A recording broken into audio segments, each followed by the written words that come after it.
Hey people, CzarThwomp here, and welcome to episode 69 of the Greatest Eternity 2 Resolve. Last time, Kazuma wanted to continue the trial, and we were continuing the trial, and then we discovered that the real identity of the Reaper of the Veil, it was actually Mal Strongheart. However, Mal Strongheart, he was basically trying to oppose. He was like, no one can testify. And so basically now we have Sherlock coming in here, basically taking over the courtroom, which is sheer smugness and domination. Sherlock is basically like, Iris, fire the laser! And Iris just triggers some giant space laser to activate and just rains havoc upon the Old Bailey. Is it really? And why will that be? I just ate dinner, sorry.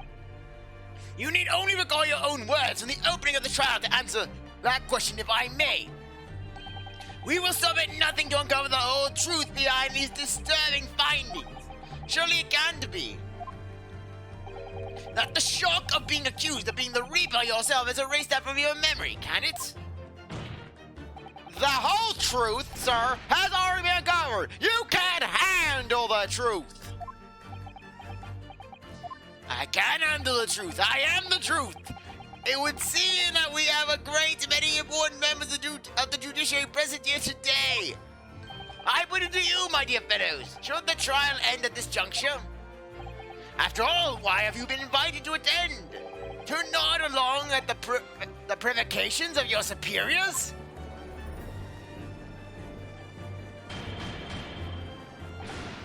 Order in the court!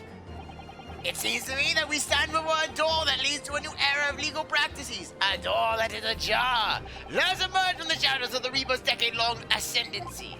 For you and you alone, my dear fellows, have the power to push this door open now.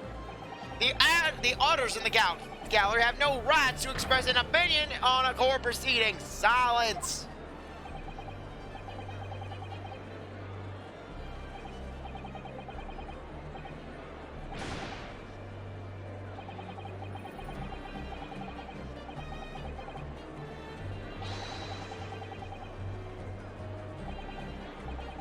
What?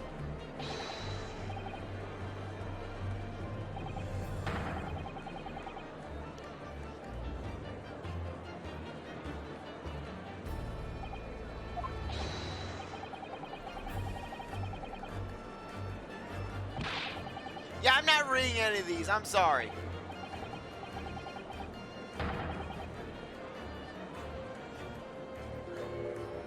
A toast to my dependable colleagues in the gallery. You will each receive a free copy of my latest book once it has been published.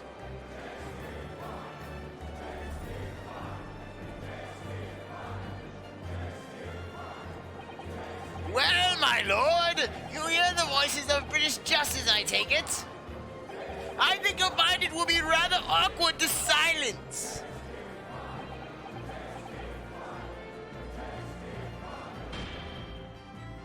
The court will recess briefly. I have no intention of shirking from these allegations. Bailiff, arrange for the subpoena of the witness at once. As soon as the gentleman arrives at the courthouse, we will reconvene. And then 5 minutes later, oh no! Bad news, Mr. Naruto! Turns out that Mikotoba was hit with a carriage and a baseball! Look, there's a baseball right next to his corpse! A recess will be necessary, my lord. Pardon? Mikotoba is a close friend of mine. He's accompanied me today and is waiting in the antechamber as we speak. I do believe he's been enjoying a little trip down memory lane, in fact. Knowing how Sherlock is, it's probably a trip down memory lane. What, Professor Mikotoba is here in the courthouse?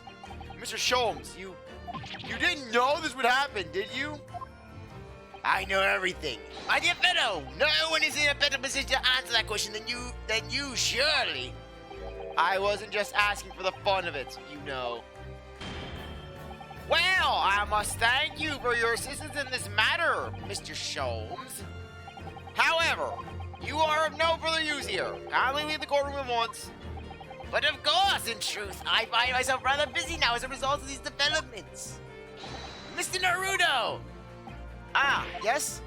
I trust you have Iris's little lucky charm with you. absolutely. It's in my pocket. She sends her regards and a reminder. If you find yourself at a dead end, the ears are at your disposal. Just one tug, if you please, and it will activate the space laser. Shoot, shoot, shoot. Activating space laser. Psh. Activating cosmic blast. Psh. And then just it strikes the old belly. Oh, of course. In that case, the trial will continue without delay. Bailiff, show the witness to the stand. So it's Lord Strongheart. He's the Reaper of the Bailey. Where exactly is this trial going to take me, I wonder? Just how deep am I about to be plunged into the blackness of the abyss? Well, I'm ready. I'm ready to head into the heart of this maelstrom and confront whatever horrors it tries to drown me under. Yeah, which is kind of basically funny that they actually include this line because basically Strongheart's name in the original version of the game was Malvortex, essentially. Basically like a pun of Maelstrom, essentially. Maelstrom, essentially, more or less, to say the least.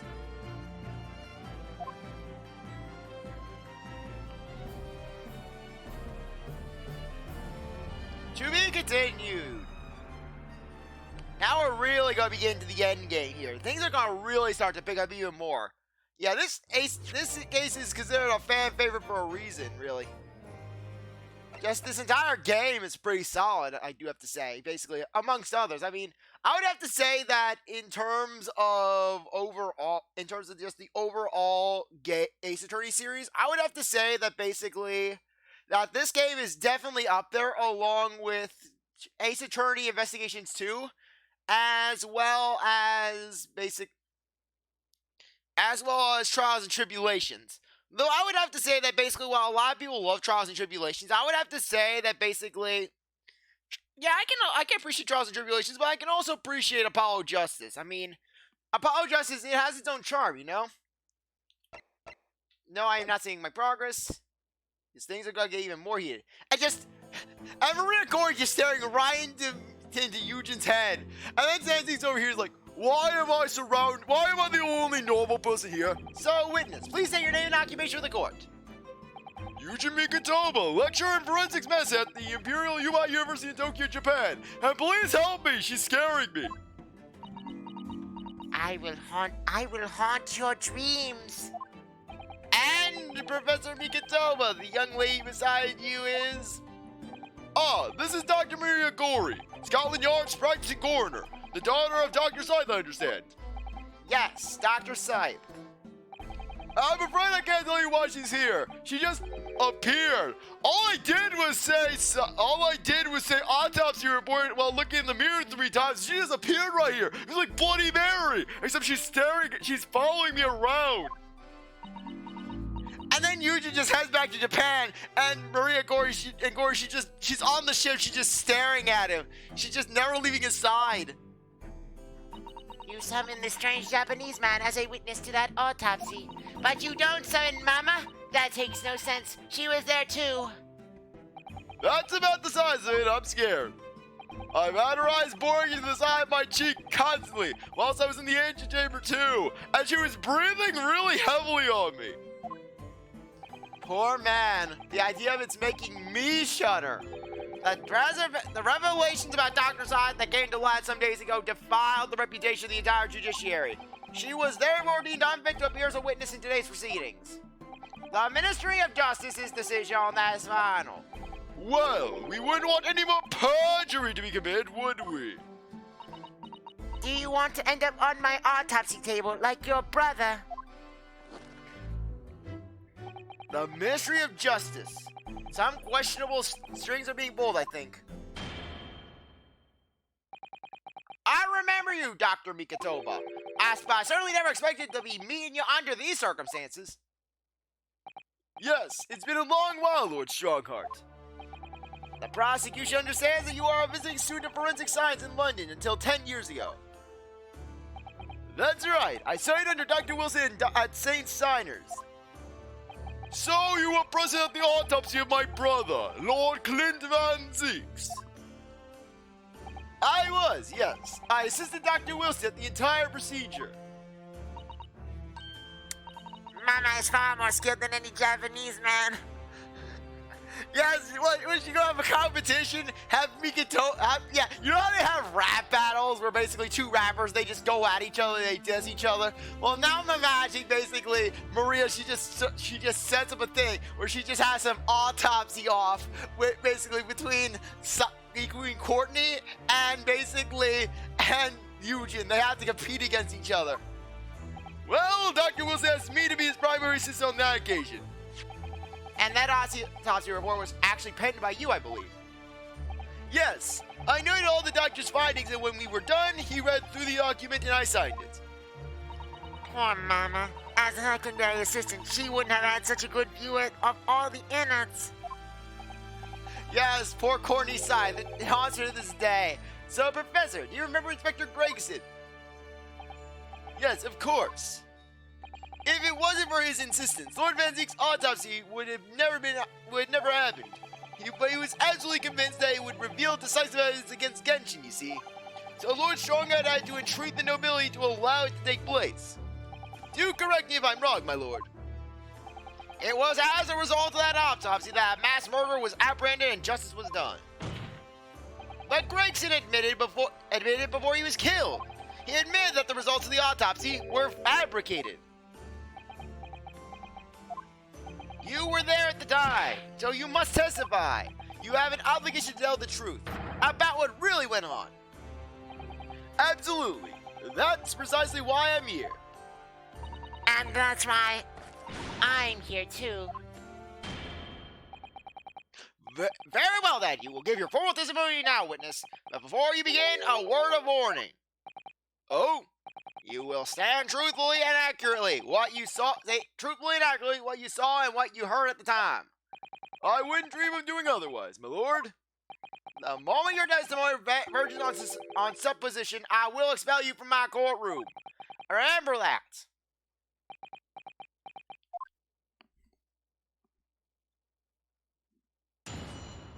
Testimony time. From my own observations, I couldn't say there were any indications of the autopsy results having been fabricated. Death resulted from a wound made by a Western-style sword transfixing the heart. That I found a little strange. There were no other signs of internal injury, nothing questionable at all, and it was just that beautiful but dangerous piece of evidence removed from the man's stomach. Presumed to have been swallowed by the victim as a way of posthumously identifying the assailant. No indication, nothing to suggest fabrication. Professor Mikotoba, are you certain about that? Well, nothing that I could positively identify as such, much less swear to in testimony. Ah!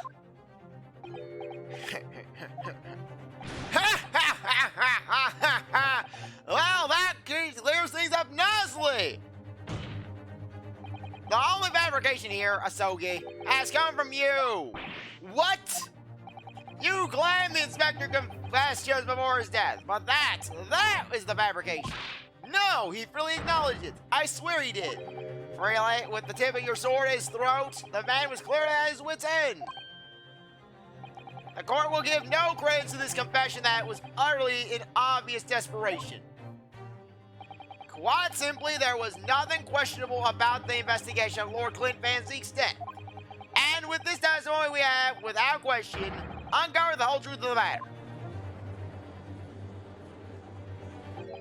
If I may, my lord, there was most certainly something questionable about it, and the whole truth does rather elude us, I feel. I beg your pardon?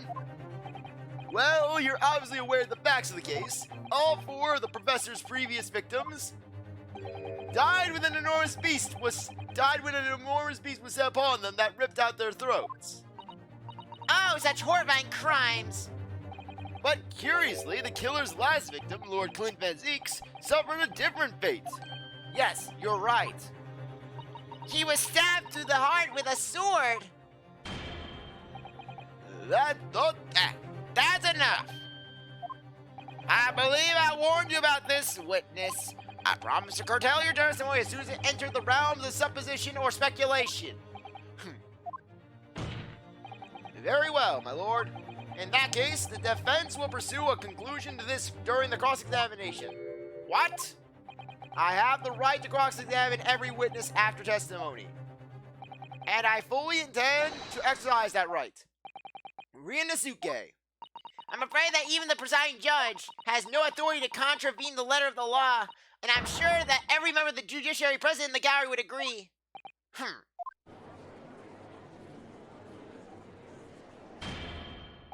Very well. You may begin, counsel. However, the moment your argument strays from the established facts, I will not hesitate to bring the cross-examination to an end. Proceed with caution. Yes, my lord.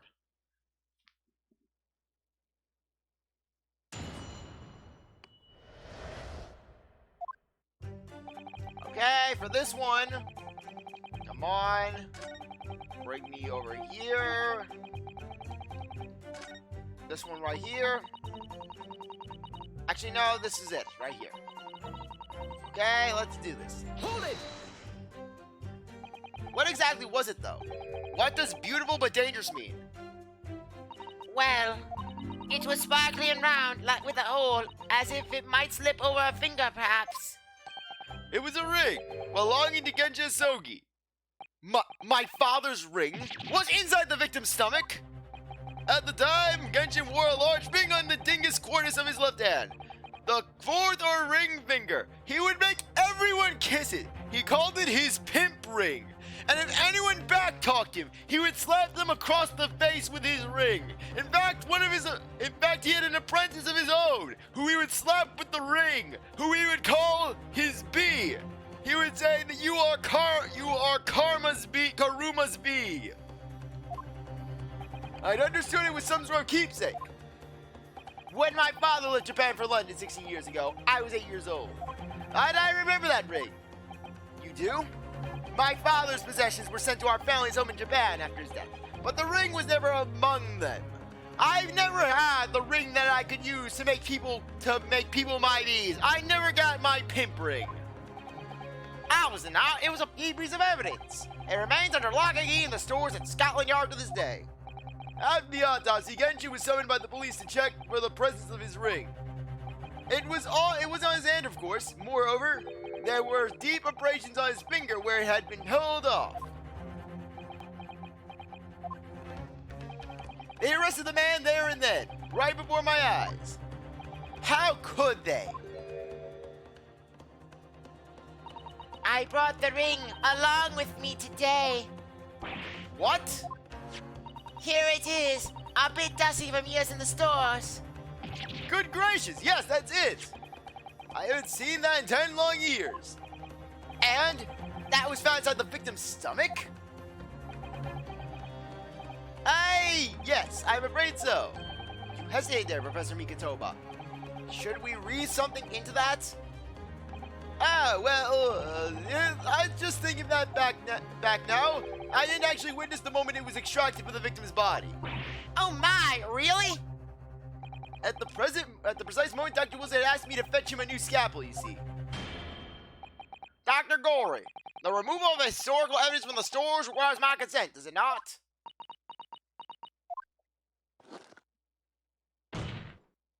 However it came to be here, the court cannot deny that this is crucial evidence for today's proceedings. Very well, you may submit it.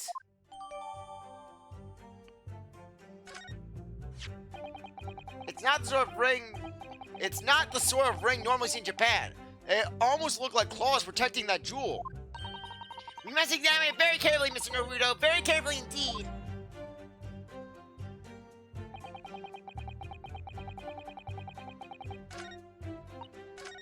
No. I want to go back here. Objection. The court has heard that the ring was extracted from the victim's stomach, but you didn't actually see it being removed, did you, Professor Mikotoba? That's right. As I said in my testimony before, at that moment, I was fetching a replacement scalpel that Dr. Wills had requested. In other words, you can neither confirm nor deny. whether this ring was in fact really came from the victim's stomach or not. What are you suggesting, Counsel? That the ring was never in the victim's stomach to begin with. It's entirely feasible that Dr. Wilson fabricated that detail about the autopsy. What are you saying? That Dr. Wilson? That Dr. Wilson was in possession of the ring in advance, after it was somehow stolen from Mr. Osogi. And he produced it during the procedure, pretending to have found it there and then in the victim's stomach. Objection! Supposition at best. What possible evidence you have to support this rash claim? This evidence right here. That's the autopsy report. It's explicit in the report, Counsel. Other than the ring, nothing unusual was noted internally. So I'm not sure how you intend to prove your point. You've already done it for me, my lord. The lack of internal injury says it all. What? To swallow a ring of this size would require considerable effort and determination. And in addition to its size, there are the sharp claws around the gemstone to contend with. My brother was a determined man, and on the brink of death, even more so, I'm sure. He would have stopped at nothing to ensure the evil killer was brought to justice. But if he really had swallowed the enormous ring, it's inconceivable that no traces of its passage down his throat would have remained at its internal trauma. No!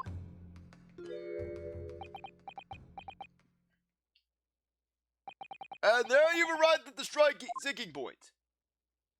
That's precisely why I had my doubts about the findings myself 10 years ago. Then why didn't you say something at the time? I did. I still remember the conversation I had with Dr. Wilson in the laboratory that day. As eerie music played. Look at this! Now this is a very curious thing to find in a man's stomach, wouldn't you say?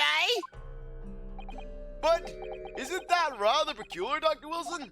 What's that now, Mikotoba? Well, if he swallowed a ring of that size with those sharp metal claws that he has, surely you'd expect to see damage to the throat and esophagus, torn muscle membranes at the very least. Dr. Mikotoba, may I remind you that I have vastly more experience than you! I'm terribly sorry. I can think of plenty of ways to explain why no injuries would be seen. It was anally inserted. No, let's say this. No, let's say this. The victim would appear to have ingested the item as evidence to identify the assailant. Go ahead, write it down, or I'll send you right back home. You don't think I'm replacements? I have that weird lady out there, Sarge or whatever, Stevens or whatever her name is, out there. She's staring at a book. She's not even reading the book. She's just staring at the cover. I will bring her in, and she'll write it down for me. Dr. Wilson, you're scaring me. As I should. I am upset. I am hot. My overcoat is heating me up, and I can't take it off. His overcoat was hot, and he couldn't take it off. So I was right. Dr. Wilson deliberately fabricated the results of the autopsy to implicate my father. I'm disappointed, Counsel. That argument is nothing more than speculation. What? Dr. Wilson was brilliant and leading authority on forensic science and autopsy work. There is no scientific basis on which to doubt the man's expert opinion. And plus, his overcoat was making him hot. He wanted to take it off, but he couldn't, and he was grumpy. Pardon the interruption, my lord, but damage to the mucous membranes of the throat is easily identified even in living subjects. Using a device called an endoscope, recently demonstrated in practical use in France. I want one. The government can pay. I want it now. I'm not buying your damn endoscope. I don't think so, Dr. Gorey. Rest assured that your removal of evidence from the stores without permission will not go unpunished. We open up the gate to find the truths. I beg your pardon? But Mama, she chose to stitch her corpses up with all her squeakers inside. That's wrong. Sorry. Dr. Gorey, it looks like it's looking as though she's chosen to walk a different path to her mama.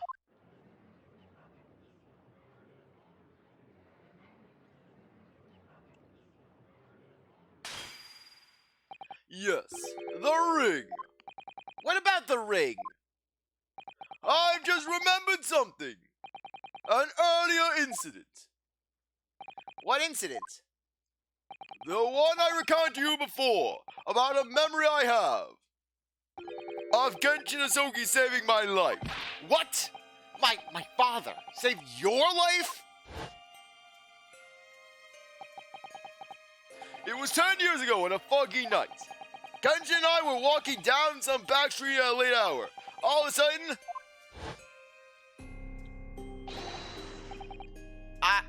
Can I make a beef? You're coming with us! Can I make a beef? You're coming with us! I don't know. All of our assailants were armed with pistols, their faces obscured by scars.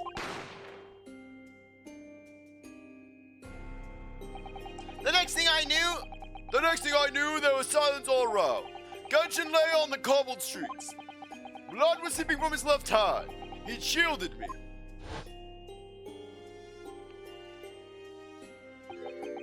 It was on the ring finger on his left hand that he used to wear that ring. Or are you saying... I've always believed those thugs were after me. But now I'm starting to question perhaps I wasn't the intended target after all. Wait, what? Gensin was arrested 2 days after the attack. And in that short interval, the decisive evidence needed to indict him was miraculously found. You mean the ring was stolen from him? You think that's what those thugs were after that night? Objection!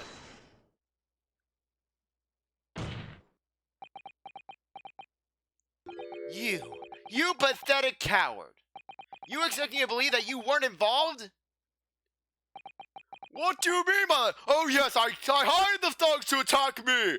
Oh yes, I was saying, here, three toughs, attack me in the streets. It was you, wasn't it? You're the one who took it. You stole my father's ring.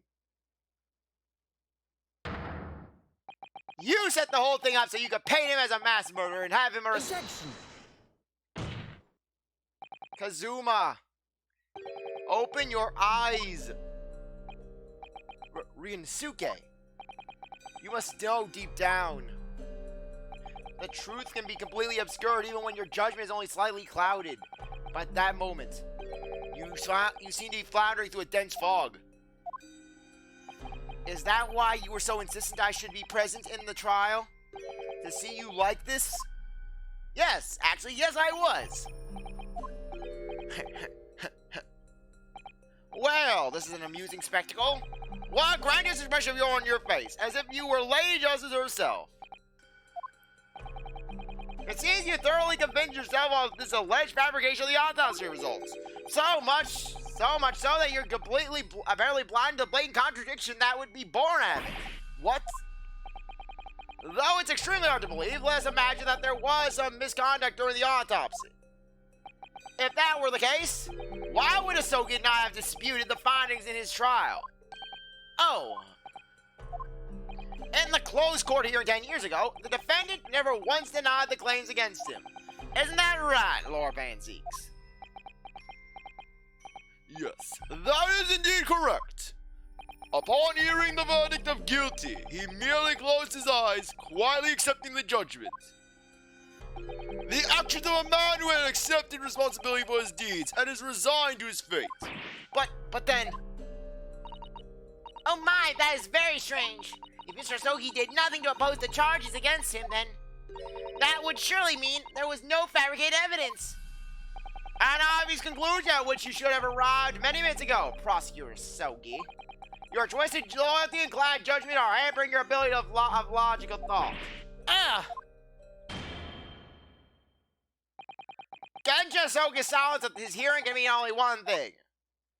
There was no fabrication of evidence during the autopsy of his final victim 10 years ago.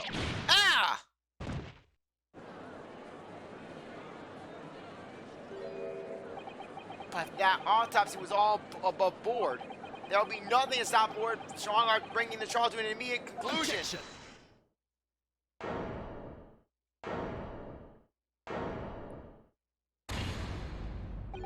Thank you, Rinasuke. If it wasn't for your frank words just now, this trial may very well end it prematurely. Kazuma. What's this latest absurdity, Counsel? My lord, your reasoning is perfectly sound, but for one giant hole. I beg your pardon? You claim my father's silence was due to the fact that there was no fabricated evidence, but there's another possible explanation. You've overlooked the possibility that he had a reason for maintaining that silence. Objection! Silence that would lead him to being convicted and sent to his death? If the autopsy results were an invention, there's no conceivable reason why the man wouldn't have protested. Objection! Oh, those results were an invention, all right. There's no question of that. Or are you forgetting that 2 people with a connection to that autopsy have been assassinated? If I force the grievances I feel from my mind, I start to see you in a very different light. I think perhaps it's you who's been living in delusion these 10 years. Me? Kazuma-sama has created one last chance for us here, Mr. Naruto. If we can only show that there was a reason for his father's silence at his trial. A reason why the man would have said nothing even though he was innocent. Could it have been part of some negotiations, perhaps? Enough rhetoric. The court must be shown evidence. What proof do you have that could possibly explain Sogi's silence in court? Okay, just looking around, Okay.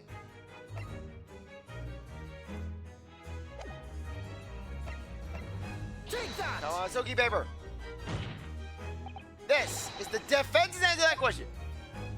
As I indicated before, my patience for rhetoric is growing thin. You could at least accompany that penalty with an explanation of why that answer was wrong.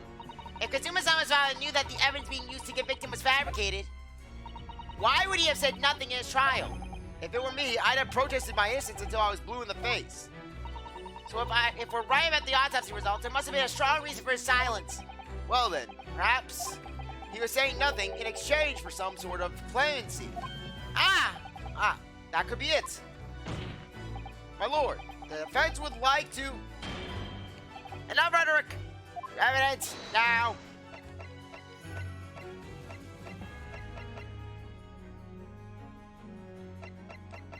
Okay. Yeah, I think this is it right here.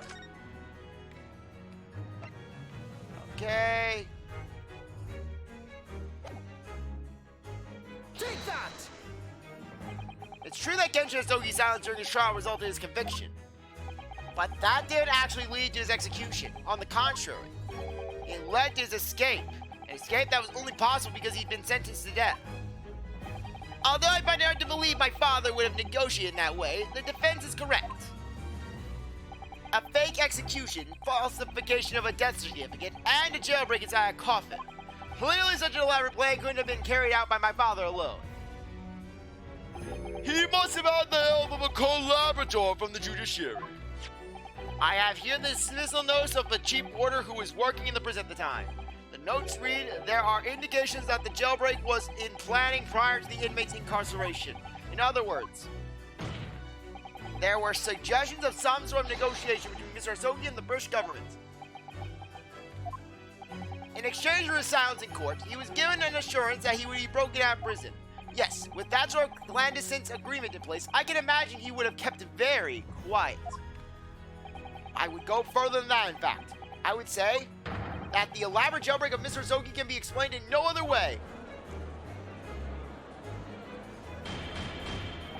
Order! First fabricated evidence and now a jailbreak conspiracy? Of course, because it's all intimately linked. The prosecution wishes to summon new witnesses to the stand. Witnesses? People who can testify about the jailbreaks that took place 10 years ago. Governor Caden and the poor chief warder of the prison. I won't allow this trial to turn into a farce. To summon the governor of the prison after all these years? Oh, it wouldn't be any trouble, my lord. What? Father, My dear friend may appear a little rattle-pated at times, but I can assure you, he's extremely thorough. He wired both Barclay and the local prison earlier. Asking Governor Caden and Mr. Vigil to attend the Old Bailey is a matter of extreme urgency. Mr. Sholmes did that? Are you telling me that? Both men are, unless I'm much mistaken, waiting just outside the courtroom at this very moment. My lord, you must permit this trial to proceed as you declared at the outset, which we'll do in the next episode. Anyways, I really appreciate that you stuck around to watch this episode. You're a great viewer, and I hope you come back for the next one. If you like this video, like, subscribe, comment, share, do as you want. But I'll see you next time. Bye.